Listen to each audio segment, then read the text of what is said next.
Hello mga kaibigan, ayan share ko lang po sa inyo ang aming Thanksgiving dinner last night.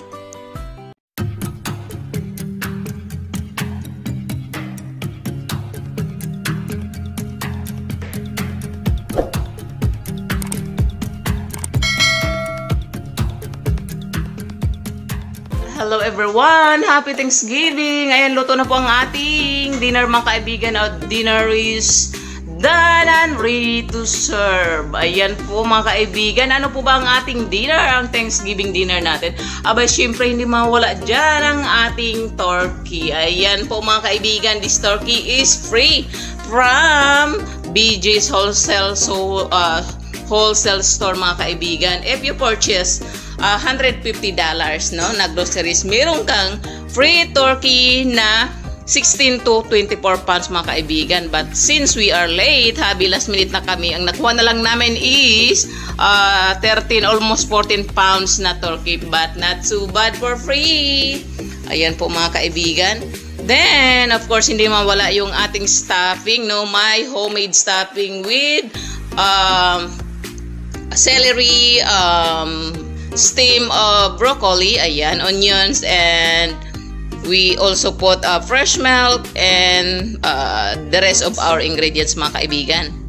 Aba, syempre hindi mawala, we also have, ayan, mashed potatoes with heart. Ayan, oh, ayan mga kaibigan. Oh, it's not Valentine's Day yet, but our mashed potatoes is already heart.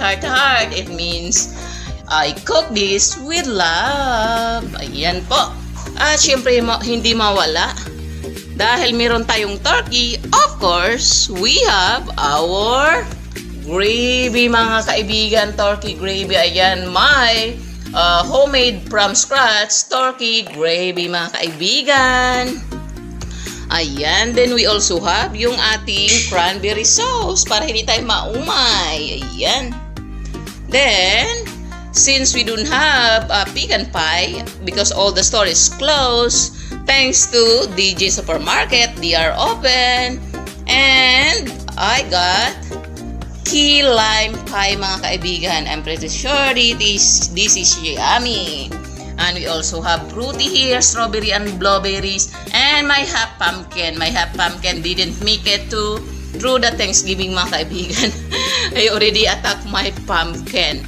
Ayan, so ano bang hinihintay natin mga kaibigan? So what are we waiting for? Let's eat again mga kaibigan.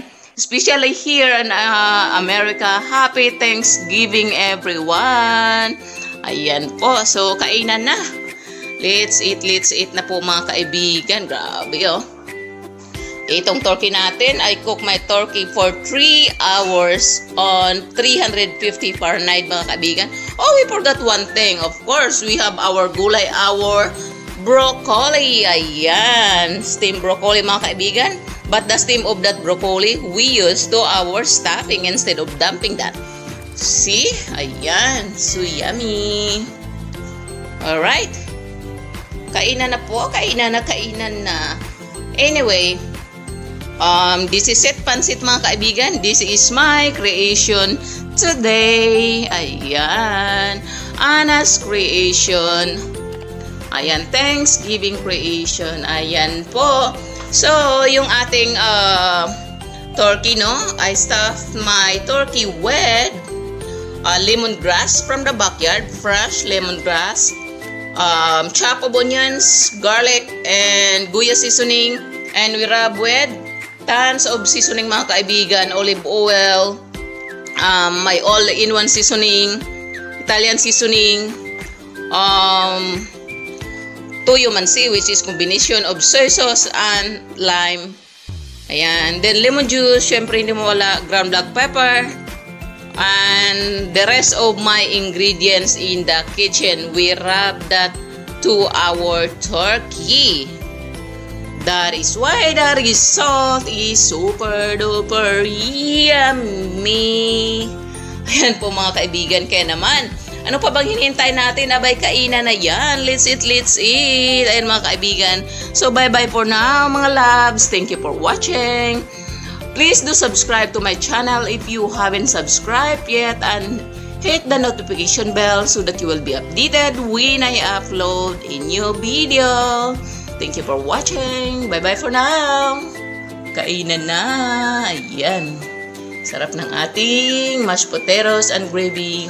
Ayan, by the way mga kaibigan, the reason that it has that there, dark spot, that's the skin of the potatoes because we don't remove the skin of the potatoes when we smash our mashed potatoes. Ayan po. So, ano pa bang hihintay natin?